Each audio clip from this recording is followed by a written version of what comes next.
Hi and welcome to Monday Morning Mocktail. My name's James Hitchin. I'm from 10 Feet Tall and I'm going to make a shameful garden martini without the alcohol. To do so I'm going to use fresh cucumbers, diced up, half a lime. If you haven't got one of these little contraptions for squeezing limes, you can just cut them fresh, but it's obviously easier for a bartender. I'm going to use a little bit of passion fruit syrup. Again, you can use an alternative, just sugar syrup or maple syrup, but passion fruit's a lot nicer. If you want to make this at home, you can't get it. You can use fresh passion fruit and soak it in sugar, and then add boiling water and just keep stirring it, and you can create your own. Just a sort of splash of that. What I'm going to do is a couple of sprigs of mint.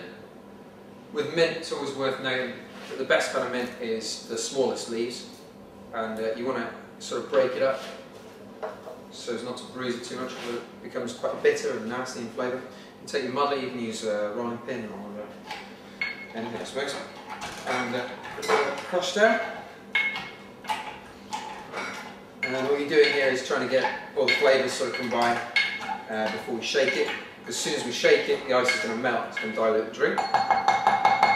I'm using green tea as opposed to the alcohol that we normally use.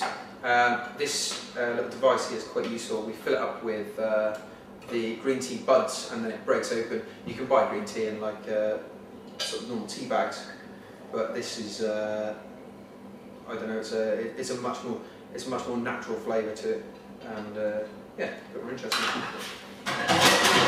I'm going to use around about two shots of that, which works out about 50 ml. And I'm also going to add to this a couple of other elements. Garden martini is a composition of lots of different elements that go together to create a savoury drink. You need all these different elements to make it a balanced drink. And also these are elements that are very British and very good for you as well. I'm going to use autumn rosehip cordial. You can buy that from any health food shop. Yeah, and just a nice little splash of that.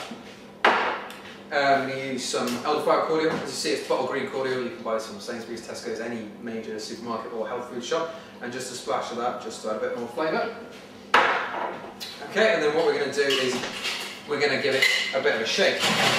Again, if you haven't got a shaker or a tin, something like that at home, then you can stir it. I wouldn't recommend really blending this, but you can stir it up with the drink itself. You are idealistically best to use a tin and shake it up.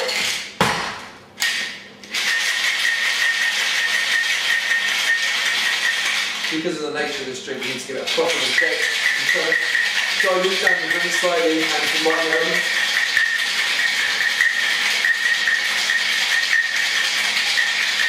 And for those of you at home as well, you want to see when the tin gets so cold that you can't actually hold it anymore.